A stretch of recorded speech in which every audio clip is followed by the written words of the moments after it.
ଯେତେବେଳେ ତାଙ୍କର ବିଜନେସ୍ ନେଇକି ତାଙ୍କ ପୁତୁରା ଭିତରେ ଝଗଡ଼ା ହେଇଥିଲା ତ ସେଦିନଠୁ ଆମେ ଟିକେ ଦୂରରେ ରହୁଥିଲୁ ଆମ କଞ୍ଚଣାରେ ରହୁଥିଲୁ ତ ଗତକାଲି ରାତିରେ ଆମେ ଆସିଥିଲୁ କମଳାପଦର ଭୋଜି ଖାଇବା ପାଇଁ ରାତିରେ ଏଠି ଥିଲୁ ତ ସେମାନେ ରାତିରେ ଆସି ଜଗିକି ଥିଲେ ତ ସକାଳେ ଆମେ ଯେତେବେଳେ ଗାଁକୁ ବାହାରିଲା ପରେ ମୋ ସ୍ୱାମୀ ଖଣ୍ଡାରେ ହାଣିକିରି ବୋମା ଫୁଟିଲେ ତାପରେ ଖଣ୍ଡାରେ ହାଣିକିରି ମାନେ ସେଠି ଆଗ ତାଙ୍କେ ମରିଗଲେ ଚିନାସି କାଳିଆ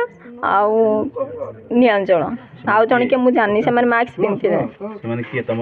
ମୋ ପୁତୁରା ମାନେ ସେମାନେ ବିଜନେସ୍ ନେଇକି ମୋ ସ୍ୱାମୀ ସହ ଝଗଡ଼ା ଆଗରୁ ହେଇଥିଲା ତାଙ୍କର କୁଆଁରୀ ଆଉ ମୁଁ କହିପାରିନି ଆଉ କିଛି ମାନେ ତାଙ୍କର ପର୍ସନାଲ କ'ଣ ଏମିତି ଝଗଡ଼ା ହେଇଥିଲା ପଇସାକୁ ନେଇକି ସେଟା ନଭେମ୍ବର ମାସ 2024 ହେଇଥିଲା ହଁ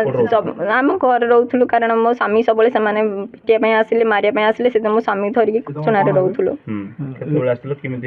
ଆମେ ଯିବା ଆସିବା କରୁଥିଲୁ ତ କାଲି ଥିଲା ଭୋଜି ଥିଲା ତ ଆସିଥିଲୁ ଘରୁ ଆସିଲା ତାଙ୍କେ ରାତିରେ ଜଗିକି ଥିଲେ ସକାଳେ ଆମେ ଯେତେବେଳେ ଘରୁ କଞ୍ଚଣା ବାହାରିଲା ବେଳେ ତ ସେମାନେ ଜଗିକିନି ଖଣ୍ଡରେ ହାଣି ବୋମା ଫୁଟେଇକି ସେମାନେ ଯେତେବେଳେ ବୋମା ଫୁଟେଇ ଗଲେ କ'ଣ କ'ଣ ସବୁ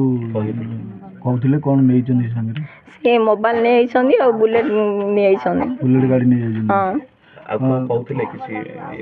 ନାଇଁ କିଛି କହିନାହାନ୍ତି ବାସ୍ ଖଣ୍ଡାରେ ଆସିକି ଆମେ ବାହାରୁଥିଲୁ ଆଗ ସେ ଗାଡ଼ିରେ ତାଙ୍କ ବସିଥିଲେ ଧୀରେ ହାଣିଦେଲେ ଖଣ୍ଡାରେ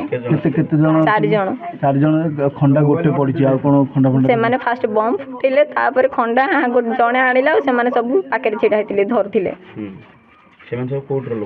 ସେ ମୋ ପୁତୁରା ମାନେ ସବୁ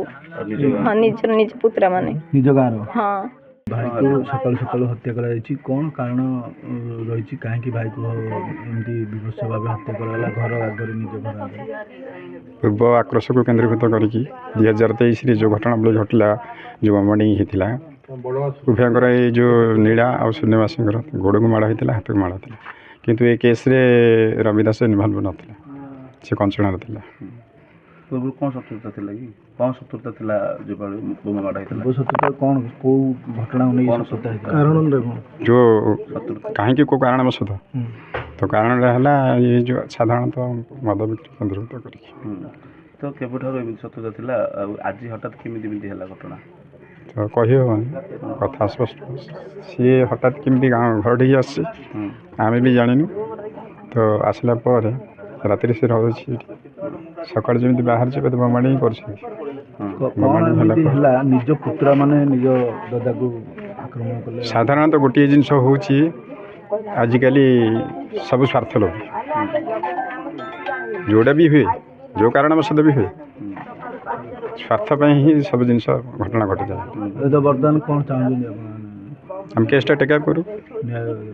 ନ୍ୟାୟ ଦରକାର ନ୍ୟାୟ ଦରକାର ଆମେ